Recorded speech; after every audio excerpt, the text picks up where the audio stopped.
Hi friends, welcome to another RedditRev episode. Please subscribe and hit that like button if you're enjoying the content, and please share it with your friends if you can. I'd really appreciate it.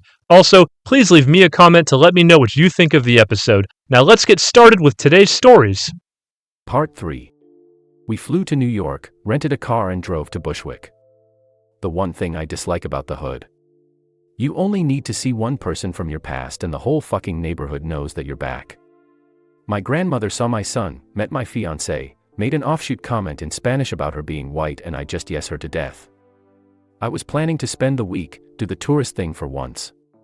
It was Jocelyn's first time in her life in the Big Apple and I wanted to make it special.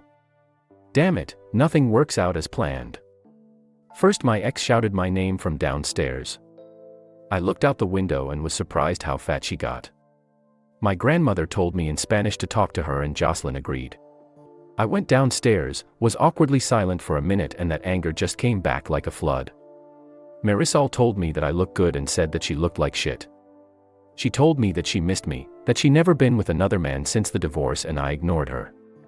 She even had the audacity to tell me that I'm a grandfather, and I gave her a look. Apparently Luna got with a decent guy, and got knocked up at 18.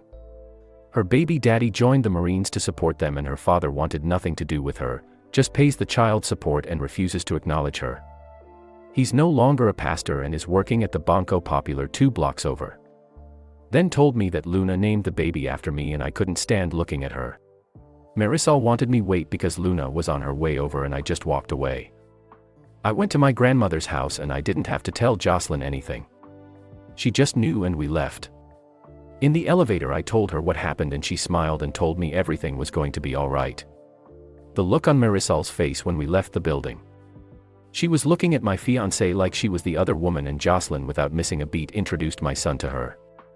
Well, she said, I would like you to meet his biological child. That was a knife twist, but she knew my pain. Marisol kept trying to stop me from leaving.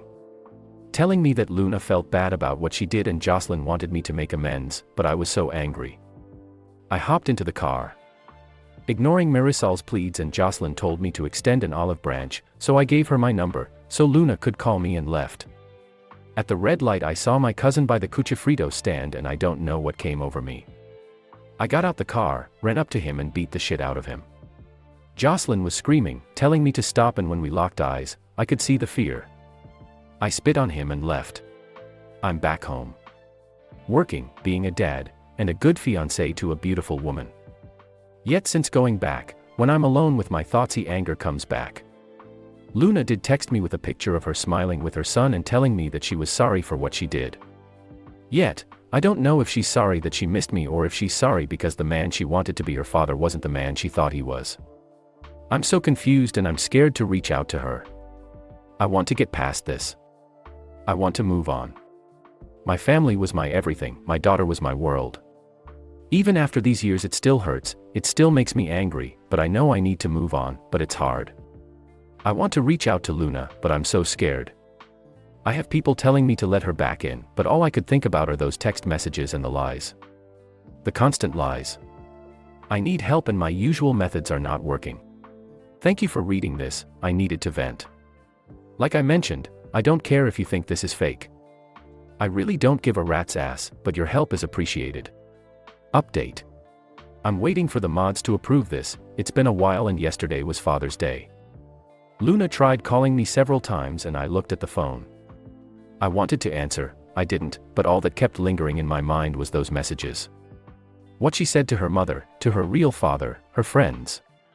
So I ignored it. Eventually I listened to her voicemail and she sounded so cheerful. She briefly apologized for her actions, but to me, it didn't sound sincere, just passive.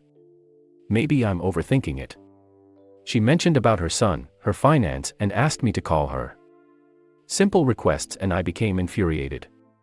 My grandmother and my fiancé are telling me to give her a chance, but when I asked my grandmother if Luna or Marisol ever asked about me in the 4 years I left, she said Marisol did, constantly, but not Luna.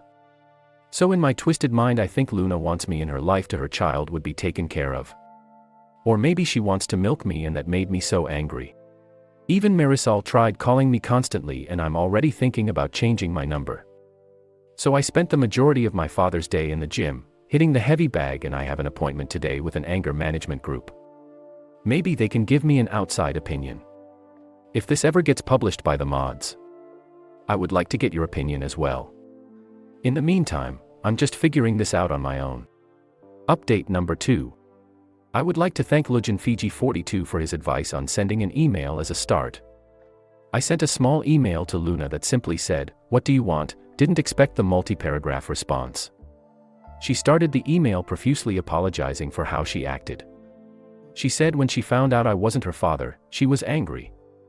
She confronted her mother and she cried, making her promise not to tell me. Since she felt lost, she began to talk to my cousin, her real father, more and more. He told her of my violent past, the things I used to do, things that I kept a secret from her.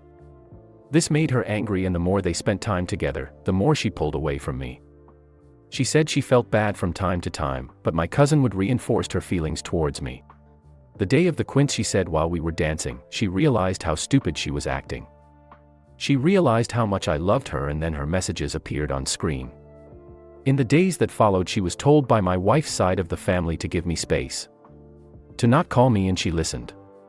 She said she was watching her family fall apart because of her and she couldn't do anything to fix it. She told me she understood why I did what I did. Yet she wanted to reach out. Her grandfather kept telling her that I loved her, that I raised her, and despite what I saw through her messages, I will do the right thing, and she believed him. During the divorce, her mother fell in a dark place. Not talking to her, barely eating, she was just existing. When she found out that my name was removed from her birth certificate, she said she had a panic attack. Her mother told her that they will have to move back to Brooklyn, and when she asked about her life and school, her mother told her, "That was the life your father gave you, and he's not your father anymore." So she called me, begging, and I cursed her out, then hanged up. She cried for days. She tried to reach out to my cousin, who pretty much ignored her. She even went to the church and he told her to leave. Called her a mistake. Her mother refused to talk to her, basically locked herself in a room, only leaving to use the bathroom or take a shower. She begged her grandfather to take her to see me, and when they came to Long Island, she learned that I moved. Her grandfather told her that he will talk to my grandmother and find out where I went. For the next 2 years, according to her, it was hell. The entire neighborhood knew what happened to her and her mother. Her father avoided her at all cost and tried not to pay child support. It took her grandfather to threaten him to start paying. In the meantime, her mother didn't talk to her. She was just locked in her room. The few times they did spoke, she called her an ungrateful girl, and she was the reason why she lost the love of her life. Her grandfather had to put her mother in her place by telling her that her infidelity was the reason why she lost the love of her life, and she locked herself back into the room. So Luna barely stayed home, and that was how she met the father of her child. He worked in the corner bodega. They were the same age, and after a few months of talking, one thing led to another and she ended up pregnant. Her grandfather was furious, but when her boyfriend insisted that he would marry her, that cooled things down. Luna said her pregnancy was a blessing in disguise. Her mother began talking to her again and even began leaving the room to be by her side for every checkup. Being a senior in high school while pregnant was cliché, but she made it work. A month before the baby was born, she graduated, and her boyfriend joined the Marines. He wanted to elope before leaving, but she wants a wedding. I hope you enjoyed our video. It's always a pleasure creating these stories, and if you liked what you saw, please take the time to show your support by giving it a thumbs up and subscribing if you haven't already done so. Sharing with your friends is also greatly appreciated. Let me know in the comments section below what you think of our videos. I'm all ears. Be sure to check back soon for more original Reddit stories every day on RedditRev. Until then, stay awesome, my friend.